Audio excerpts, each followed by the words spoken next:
আসসালামু আলাইকুম। আপনাদের জন্য নতুন একটা কাজ নিয়ে আসলাম। এটা হচ্ছে স্যামসাং A10। এটার সমস্যা হচ্ছে অটো রিডিং।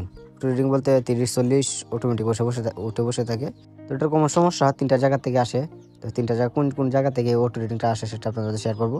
তো প্রথম হচ্ছে আপনার 1 নম্বরে থাকবে অডিও আইসি থেকে। অডিও আইসি থেকে বিপিএস লাইন শর্ট হয়ে যায়। তারপর হচ্ছে দ্বিতীয়ত নেটওয়ার্ক আইসি 4GP এর পাশ থেকে। তারপর তৃতীয়ত হচ্ছে আপনার চার্জিং আইসি পাশ থেকে। তো এই 3টা জায়গা থেকেই সমস্যাটা আসে। আর বিশেষ করে 97% আসে আপনার অডিও পাশ থেকে। তো অডিও আইসিটা আমি যে শর্ট কিলার ইউজ করলাম, তো দেখতেই পাচ্ছেন অডিও আইসিটা হিট করেছে। তো অডিও আইসিটা আমি রিমুভ করে নতুন একটা আইসি ইনস্টল করবো। ইনস্টল করে তারপর আমি চেক করবো যে আমাদের অটো রিডিংটা চলে গেছে কিনা। তো এটা ভিডিওটা দেওয়ার মানে হচ্ছে, মনে করেন অনেক নতুন টেকনিশিয়ান ভাই আছে কি যে নতুন অবস্থায় কাজ করে জানে না অটো রিডিং কোন জায়গা থেকে আসে, অযথা হিট মেরে বোর্ডটাকে নষ্ট করে কিংবা অনেক কিছু হয়ে যায়। তো এই জন্য আর কি এই ভিডিওটা শেয়ার করা।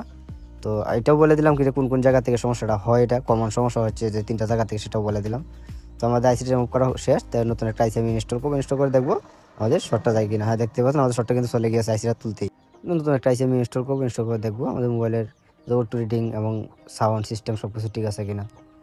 তো যদি ভিডিওটা ভালো লাগে থাকে তাহলে ভিডিওটা শেয়ার করে দিবেন। তো দেখবো আমাদের অটো রিডিংটা চলে গেছে কিনা। হোয়াটসঅ্যাপে হ্যাঁ, দেখতে পাচ্ছেন আমাদের অটো রিডিংটা চলে গেছে। তো এখন বোর্ডে ফিটিং করে দেবো। আলহামদুলিল্লাহ মোবাইলটা ফুল রান হয়ে গেছে।